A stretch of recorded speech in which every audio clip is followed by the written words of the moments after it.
Berbakti. Sepengetahuan gue, dari kecil berbakti itu adalah taat, patuh, nurut kepada orang tua.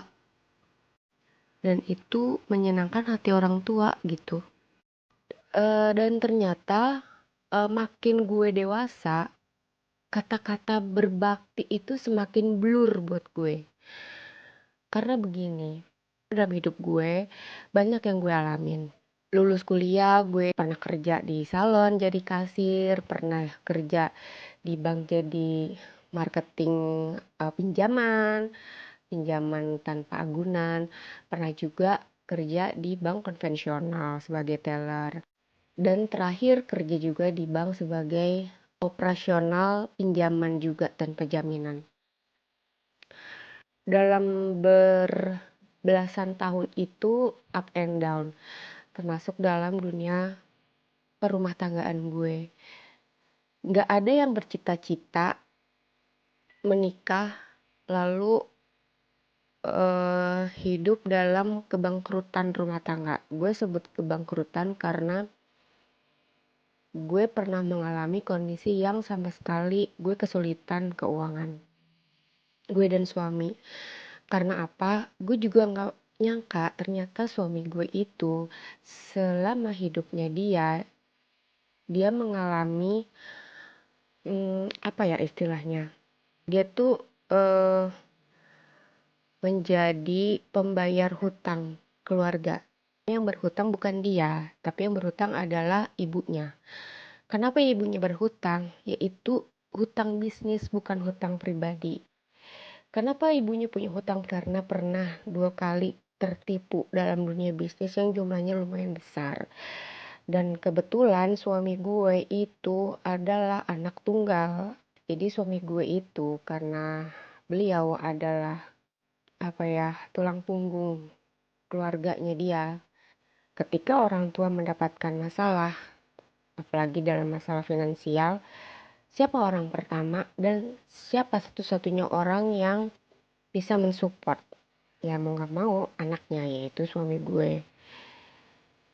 Dengan memiliki orang tua yang karakternya itu keras dan ego yang besar, jelas suami gue ini terjepit di antara sebuah kewajiban membantu keluarganya dan juga kewajiban menafkahi gue dan anak-anak gue.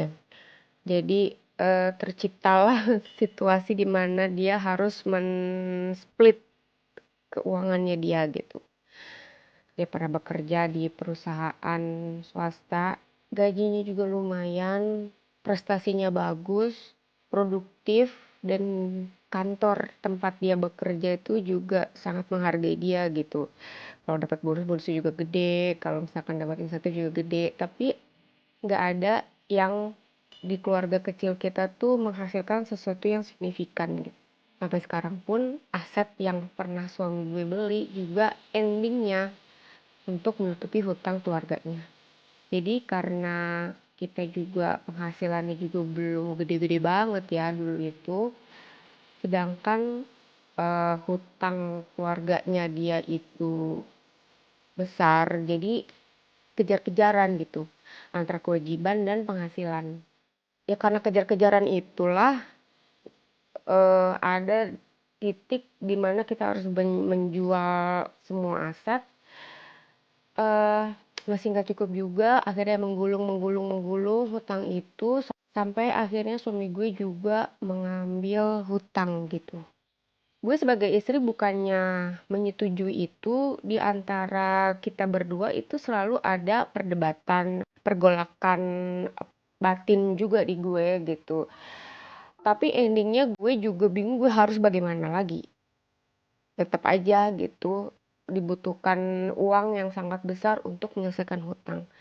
Which is sampai sekarang juga masih mencicil itu. Nah, dengan kondisi rumah tangga gue yang seperti itu, sangat mempengaruhi orang tua gue. Karena orang tua gue kan merasa gue ini punya anak perempuan, udah gue kuliahin, tapi kenapa menikah dengan orang yang seperti ini, bla bla bla bla bla bla bla, dengan histori keluarga yang begini. Sampai pada satu titik orang tua gue itu, terutama nyokap gue ya, itu jengah sama suami gue. Ada kayak kejengkelan tersendiri gitu. Terutama juga kejengkelannya sama gue ya. Dan jadi itu sebenarnya orang tua gue itu seperti orang yang bingung. Seperti orang yang marah pada keadaan. Mau marah sama suami gue, marah sama gue, tapi kondisi yang kita alami itu juga penyebabnya bukan kita berdua gitu. Jadi tuh marah, jengkel, tapi nggak tahu mau marah sama siapa. Jadi kayak marah sama keadaan. Karena gue penghasilannya kurang, anak-anak gue juga jadi kurang terjamin hidupnya. Gue juga jadi sangat kurang dalam membahagiakan orang tua gue. Gue juga jadi nggak bisa konsisten untuk kasih uang bulanan. Ya nyokap gue juga nggak mengharapkan itu, tapi juga nggak ada orang tua yang nggak suka dikasih uang bulanan kan. Kondisi nyokap gue tuh sebagai orang tua perempuan merasa kecewa dengan gue. Gue pernah ada di titik di masa gue tuh bingung. Kenapa ya nyokap gue tuh kecewa sama gue? Apakah kecewa karena gue menikahi suami gue ini? Atau karena gue tetap bertahan? Pernah ada satu momen gue mendengar nyokap gue itu ngatain gue tolol. Karena gue dinilai bucin sama suami gue. Bucinnya tuh kenapa? Karena gue tetap bertahan di situ. Tapi kalau gue tanya balik, lalu I harus apa dengan kondisi ini? Gue harus meninggalkan suami gue? Nyokap gue juga bilang tidak, ya kan? Gue sebagai perempuan, sebagai istri, sebagai ibu dari anak-anak gue ngerasa gue tidak punya banyak pilihan karena yang ada di otak gue itu adalah pernikahan sekali seumur hidup.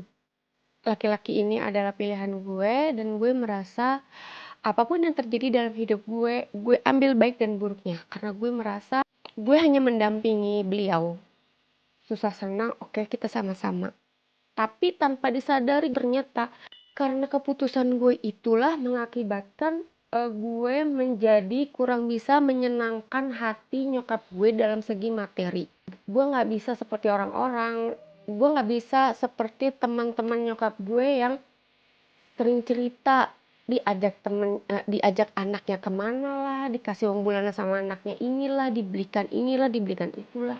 Yang akhirnya membuat nyokap gue berpendapat bahwa gue kurang berbakti sama nyokap gue.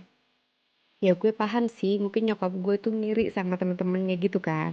Padahal seumur hidup gue, yang ada di otak gue itu hanyalah gue gak mau bikin orang tua gue susah. At least kalaupun hidup gue susah, gue gak akan menceritakan kisah hidup gue gak akan curhat ke nyokap gue. Apapun gue jalani sendiri. Nyokap gue cuman perlu tahu gue sehat, udah itu aja.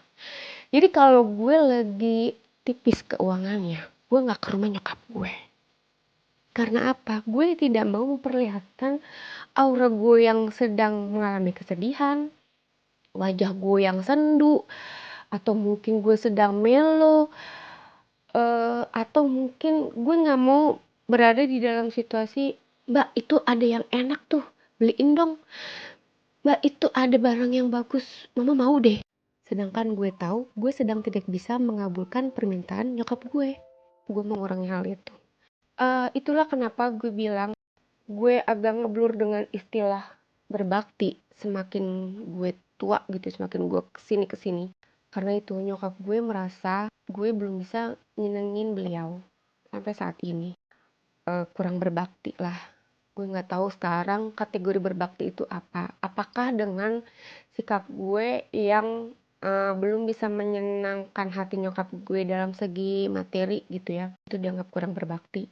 Gue hanya mendampingi suami gue aja gitu. Dan gue lihat juga suami gue juga bukan orang yang berpangku tangan. Suami gue itu orang yang seumur hidupnya itu berusaha keras untuk menyelesaikan kewajibannya dan juga untuk berusaha mencukupi kebutuhan kita walaupun mungkin tetap di bawah standarnya gue secara normalnya gue gitu ya, secara standarnya gue, tapi gue tetap terima itu. It's okay. Dia bukan suami yang pemalas, dia bukan suami yang genit, dia bukan suami yang suka bersenang-senang sendiri, bersenang-senang dengan teman-temannya. Enggak, seluruh hidupannya dia selama yang gue lihat itu selalu ke gue dan anak-anak. Dan menurut gue tuh gue udah cukup bersyukur gitu ya. Ya walaupun kadang gue harus selalu menyemangati suami gue untuk terus mencari usaha-usaha yang bidang-bidang usaha yang baru untuk tambahan pemasukan. Ya gue sebagai istri hanya bisa begitu. Di samping gue juga berusaha membantu pemasukan keluarga gue. Dan sekarang gue sudah ada di dalam kondisi mengikhlaskan apa yang terjadi dalam hidup gue, dalam rumah tangga gue, ya intinya seluruh kehidupan yang terjadi dalam hidup gue. Gue juga selalu berusaha untuk membahagiakan nyokap gue. Kalaupun dari segi materi gue gak bisa, tapi gue selalu berusaha untuk ada di sisi beliau, selalu nemenin, apa yang mereka butuhkan, gue sangat berusaha untuk bisa memberikannya. Ya sesuai dengan kemampuan gue tentunya. Gue juga udah pernah ya minta maaf sama nyokap gue jika memang gue belum menjadi anak perempuan yang diharapkan oleh nyokap gue. Gue belum bisa membahagiakan mereka, masih bikin mereka susah dan banyak pikiran tentang hidup gue gitu. Tapi ya inilah yang terjadi dalam hidup gue. Gue selalu ngasih pengertian sih ke nyokap gue. Ini yang terjadi dalam hidup gue. Kita ikhlaskan saja, doakan aja gue tuh sehat, bisa menjalani ketentuan yang sudah terjadi dalam hidup gue itu dengan ikhlas, sabar, lapang dada. Dan gue juga minta nyokap gue untuk mengikhlaskan apa yang terjadi dalam hidup gue. Dan mungkin dengan apa yang sudah terjadi dalam hidup gue ini sedikit banyaknya juga menyusahkan nyokap gue ya. Yang gak menutup kemungkinan juga nyokap gue juga ada kesusahan secara materi juga gitu ya, menghadapi kehidupan gue ini. Selain jadi beban pikiran nyokap gue juga gitu. Tapi balik lagi gue tetap meminta keikhlasan nyokap gue. Dan gue mau ampun juga sih sama nyokap gue. Dan gue gak menyalahkan siapa-siapa ya. Gue gak menyalahkan kalau keluarga gue berpikir gimana tentang gue, ya gue gak menyalahkannya. Semua sangat wajar sih buat gue. Kalau sekarang sih ya misi gue berusaha menjalankan kehidupan gue dengan baik dan benar. Mendampingi anak-anak gue, menyekolahkan mereka dengan baik, mendidik mereka dengan baik, supaya jadi kepribadian yang kuat. Juga ya mendampingi orang tua gue di masa tuanya mereka. Suami gue juga selalu berusaha ada sih kalau dibutuhkan oleh orang tua gue gitu. Tapi dalam perjalanan hidup gue mendapatkan suatu nilai bahwa Allah tahu apa yang gue kerjakan, Allah tahu apa yang gue pikirkan dan segala hal yang ada di hati gue. Allah tahu segala niatan gue. Jadi ya gue memutuskan untuk memaafkan diri gue, untuk tidak terus merasa bersalah.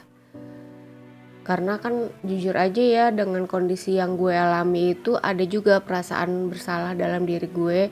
Gue menyalahkan diri gue gitu.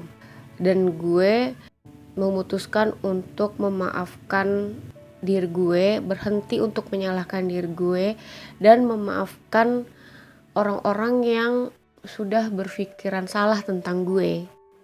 Jadi sekarang dan seterusnya gue dan suami akan terus berusaha yang terbaik dan tetap semangat gitu karena hidup terus berjalan. Buat teman-teman yang mungkin ada yang merasa relate dengan sebagian kisah hidup gue ini, gue cuma titip pesan, maafkanlah diri kamu, maafkanlah orang-orang di sekitar kamu, berhentilah menyalahkan diri sendiri, hidup terus berjalan dan yakinlah kamu baik-baik aja karena Tuhan selalu menjaga kamu. Jangan lupa untuk selalu tetap semangat dan positive thinking ya.